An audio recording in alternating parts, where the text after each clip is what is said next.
Selling your business is not something that we wing it with. And yet it's shocking that 75% of business owners don't take the time to really prepare for this possible once-in-a-lifetime event. So let's talk about the 10 different things to think about in preparing for the sale of a business. Really thinking about the big picture, is this something that you want to do, is the first place to start. Is now the time to do it?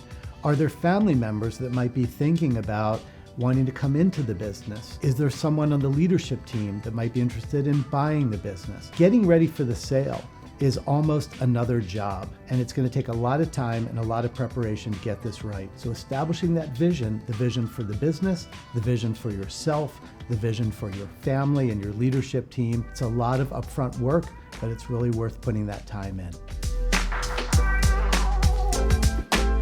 This is not a perfect process, and sometimes things can go wrong. So you really want to be ready for the unexpected, plan for it, make sure that your leadership team is aligned with you as the founder and main shareholder so that their interests are your interests. Make sure to have professional representation and use an investment banker to help you through this process. And be sure to maintain strict confidentiality around all the information that relates to the sale of your business. It's also really important not to wait until it might be too late to sell the business.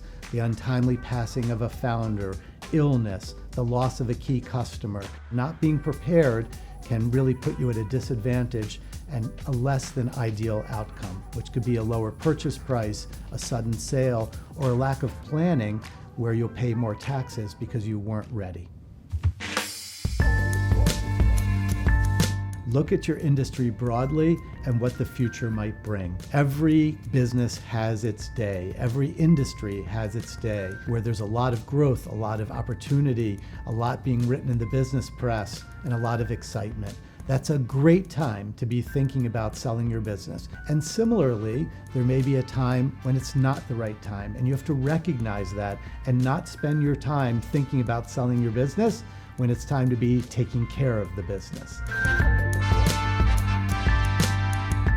A buyer of the business is going to want to have a leader that's going to stay with them for the future. And so the more prepared that you are, where you've identified a successor and proven that you as a founder can transition leadership to them, the better off you'll be in this process. It also provides protection in the event that something happens that takes you off the playing field for a period of time, and you have a strong leadership team that can take this company forward even when you're not there.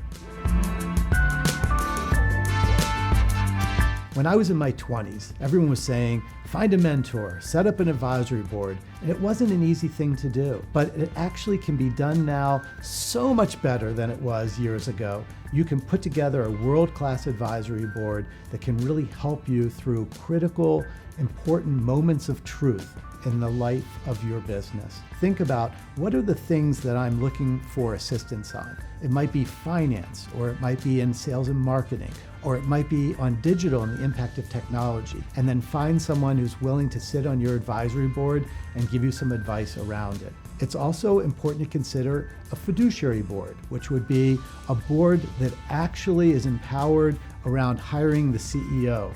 And that means that if you're not there, this is a group that could actually carry the business forward. But under all circumstances, make sure that you surround yourself with talented people that can help you as you grow your business. Don't go it alone. This is the challenge of being an entrepreneur. We're always thinking that we can do everything ourselves.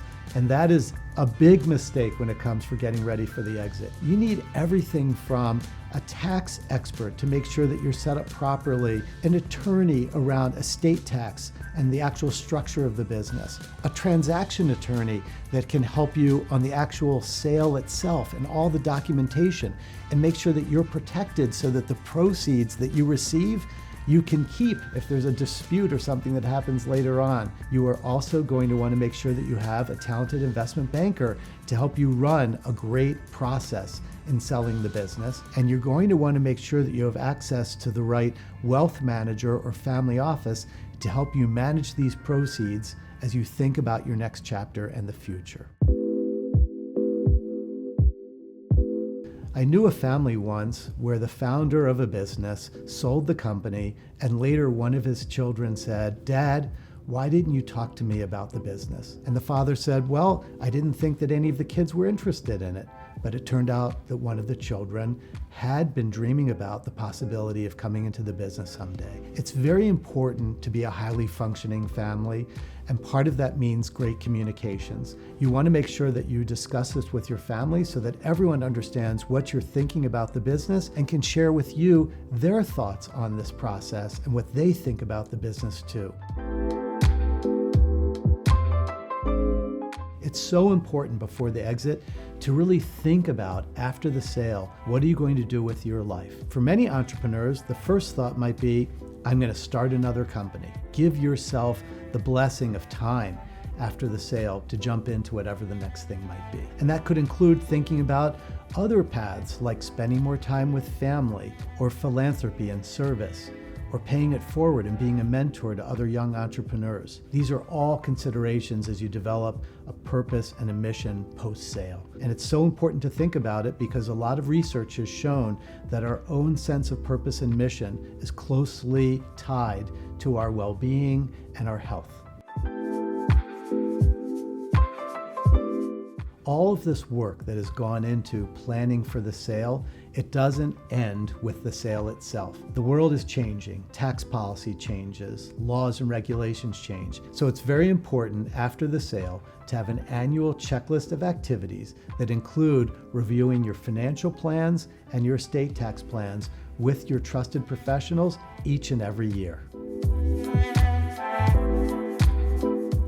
You sold the business, and now you have the proceeds from the sale of that business. And that becomes your business. So thinking about what your mission is and the vision that you want to have for how you're going to use your wealth. Are you going to use it to start another company? Are you going to use it for philanthropy and service? Are there family members that you need to take care of? Or do you have perhaps a philanthropic mission, something you want to do with your kids? These are all considerations after the sale, making sure that you have a vision for your financial future.